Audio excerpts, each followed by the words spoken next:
Why does Jordan Peterson feel so bad for Greta Thunberg? Well, I think I have a deeper insight as to why, and it was only after I learned the meaning of some words and looked into what the messianic stage actually is. So let's get into it. Coach Colin, coolest high-performance coach in the world. Hit that subscribe button for the best insights to the podcasts and videos you love. Let's get into it.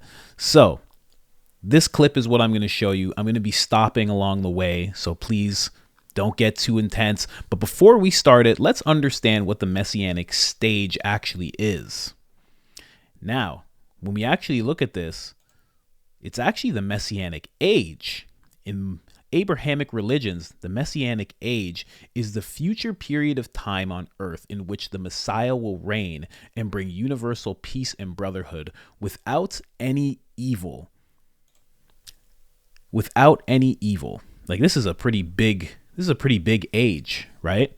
And there was a reason why Jean Piaget actually referred to it as the messianic stage. And this will make a little more sense after I read this for you. Check this out. This is a little thing I saw on Reddit, and it's actually a pretty verified person.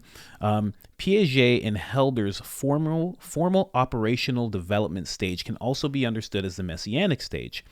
Here, the stage model is used to explain why in late adolescence and early adulthood, many young people are prone to adopt idealistic and utopian social and political ideas, which they reassert with an almost zealous vigor. Yet at the same time, and probably due to lack of experience and an egocentric tendency, they tend to underestimate the difficulties and the ramifications of attempts to implement their ideas in complex real-world settings. So now it's starting to make a little more sense. And now when we go into the actual book that this comes from, we go right here. This is what the book's actually called, right? And this is the part where they actually bring up the messianic stage. A lot of people are having trouble finding it. It's because it's not actually called the messianic stage. It can be referred to as that. So here we go. Moreover, the adolescent manifestation. Here, let me actually read. I'm not scrolling properly. Moreover, the adolescent manifestation of egocentrism stems directly from the adoption of adult roles. Since the adolescent not only tries to adapt her ego, we'll say her for Greta, her ego to the social environment, but just as empathetically tries to adjust the environment to her ego.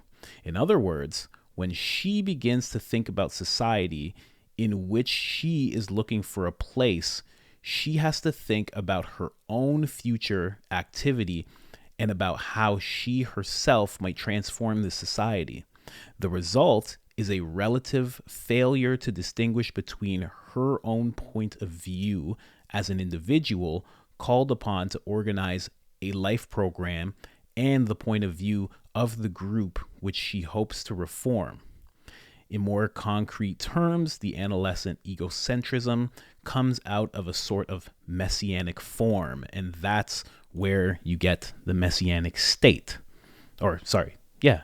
Stage. There you go. So let's get into this clip where Jordan Peterson actually talks about this, and I will explain a little more of why we should really feel sorry for her. And Peterson does too as well. Let's get into it. Something like sustainable and productive harmony with nature. You only get half that story. Now, if you have no comprehensive underlying cultural narrative, which is increasingly the case in our society, and someone offers you, when you're a teenager, half the religious story, that'll just snap you up in a second, because it helps you order your relationship with the world. It gives you a pathway too, eh? So Jean Piaget, the great developmental psychologist, he called the last stage of adolescence the messianic period, the messianic stage. Now, most people don't talk much about that, I think, because they don't know what to make of Piaget's claim, but he was a real genius, Jean Piaget. And he said, you know, when you're making that transition from the group identity that you're chasing as a teenager to becoming an individual, and that's not a journey everyone takes, because lots of people just get lost in group identity, you're going to be looking for a pathway that's essentially heroic. And what that pathway should be is that you identify with your culture deeply. You are socialized deeply into the traditions of your culture, but you're also capable of transcending it. So then you become a culture creator as well as a disciplined member of culture. But young people need to be offered something like a vision of destiny in order to catalyze their identity. And we're very, very bad at that, except on the ideological front. So the woke types come along and say, the planet's a virgin, the great father's a tyrant. You could be a hero if you just stood up to that. And the kids think, well, I'd like to do something important with my life. And so they're just caught into that immediately. But because it's a one-sided story, a one-sided religious story is an ideology. And a great representation of that is what they've done with Greta Thunberg. Yeah, exactly. It's so funny, because I thought 10 years ago, we live in the delusion of a disturbed 13-year-old girl. How did that happen? And then, Greta Thunberg showed up, and I thought, oh, well, there we go. Now we've got the 13-year-old. I feel sorry for her, because she was chased into this apocalyptic terror that we're trying to enforce on all our kids. And then you think about her position, so now she's all afraid, and her mother's facilitating that like mad. And then, she announces her fear, her neurotic fear, essentially. It's driven by negative emotion. And, Macron says to her, oh my God, Greta, you're absolutely right, and bows. It's like, what the hell's a girl to think?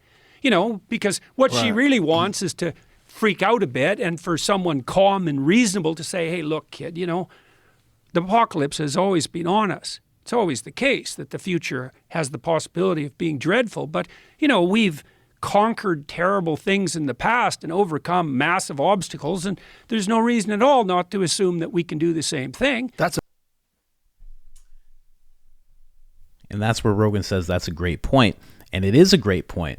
But again, to what he is talking about when it comes to Greta, that's so true. Because if you just look at what he's actually talking about, when you see what the messianic stage is, you see that when you're an early adult, you're entering into this stage where you think that you can bring about universal peace and brotherhood. And you think you're going to do it based on your own ego and your own opinions and your own thoughts. And you think that there's going to be no ego and no obstacles in you doing this.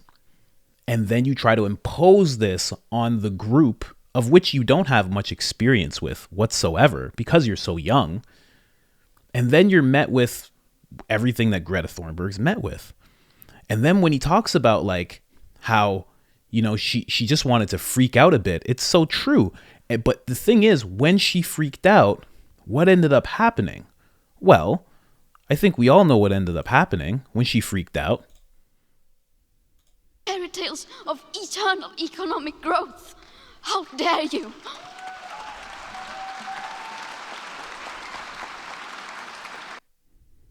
She got applause. It's crazy. She got standing ovations and applause when she went to freak out. But what she really wanted, because she's in this stage of finding her individualism, or I shouldn't say what she really wanted, what she really needed was her parents to not be putting her on a stage and getting this applause, but to have her at home and kind of console her. And, this exactly what Peterson said, don't worry, this stuff has happened before and we've overcome things and we're going to overcome things again. But instead, when she had this, I want to say temper tantrum almost, her mother was like, well, this is a perfect opportunity to put you on stage in front of all these people and, let the chips fall where they may. And also, after you freak out, we're going to name you an expert. All of this together is something to really feel sorry for. It's almost like the story of a child star. And we all know what happens with child stars, most of them at least. They end up going through a lot of hardship because, I don't want to say her parent, but because their parents put them on stage so young. They put them in front of everybody. And when they should be developing, when they should be getting reared by their parents, they're in front of just crowds and crowds of people getting so much praise. It's always unhealthy. And now we have the situation of her, and I'm not even going to mince my words, staging that protest where she got arrested and she did not get arrested. You know what I mean? It was ridiculous. You could see it was like a what are those things called? Like a photo shoot, like an op. Like, you know, it was ridiculous. I don't know. And again, this is something to actually feel sorry for. I didn't quite understand when Peterson was saying this. I didn't really understand at all. I was like, he feels sorry for her, you know, in a more, you know, joking way, you know, but it's really something to feel sorry about, because she's going through this developmental stage when you need a lot of help from your elders, from your parents. And then instead of getting that, she got crowds of people and applause and being told that she's right. Could you imagine thinking that the world's going to end, and you go to your parents and you say, I think the world's going to end because of XYZ. And they say, you know what? I think you're right. And you're just like, what? I think, you know what? You want to tell this crowd of people that as well? And then they bring her to this summit, and then when she starts saying all of this and she gets teary-eyed, instead of people coming to console her, I mean, she's sitting next to 3 adults, instead of anybody consoling this person who's going through this developmental stage, everybody just claps and says, you're right. Could you imagine? Not only how scary that would be, but what kind of person would that turn you into? You'd be like, I just had a thought as a 13-year-old girl, and it turns out I'm right, and people kind of dig it. People kind of applaud a lot when I get on stage. It's kind of a big deal. I'm kind of a big deal. I don't know. And then you're an expert. Then you're named an expert. And you're clearly not an expert. And then from there, you have to answer for things.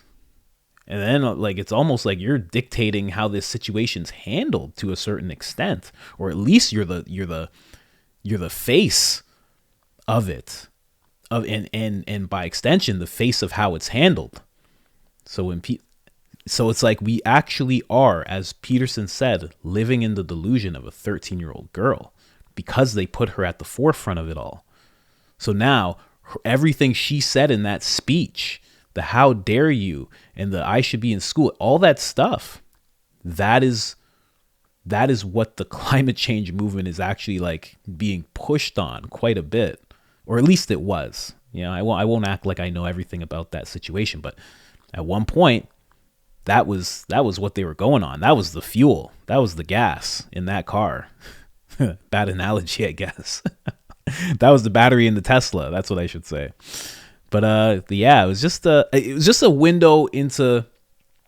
I made a video yesterday talking about how when you learn certain words and you learn, you know, things to the same extent, well, I shouldn't say the same extent as Dr. Peterson, but when you learn it on a deeper level, all of a sudden you're able to, I should say, when you learn what words are, when you learn the messianic term and you learn what this developmental stage looks like, and you learn what the people are going through, the people who are going through it, what they're actually feeling, and then you look at somebody, you then get to see all of them. And I think that's really important, is when you look at someone, you're able to see all of them, you know? And now I can see all of her. And that's a sad situation. That's a tough situation. I don't know. But anyway, I'm out.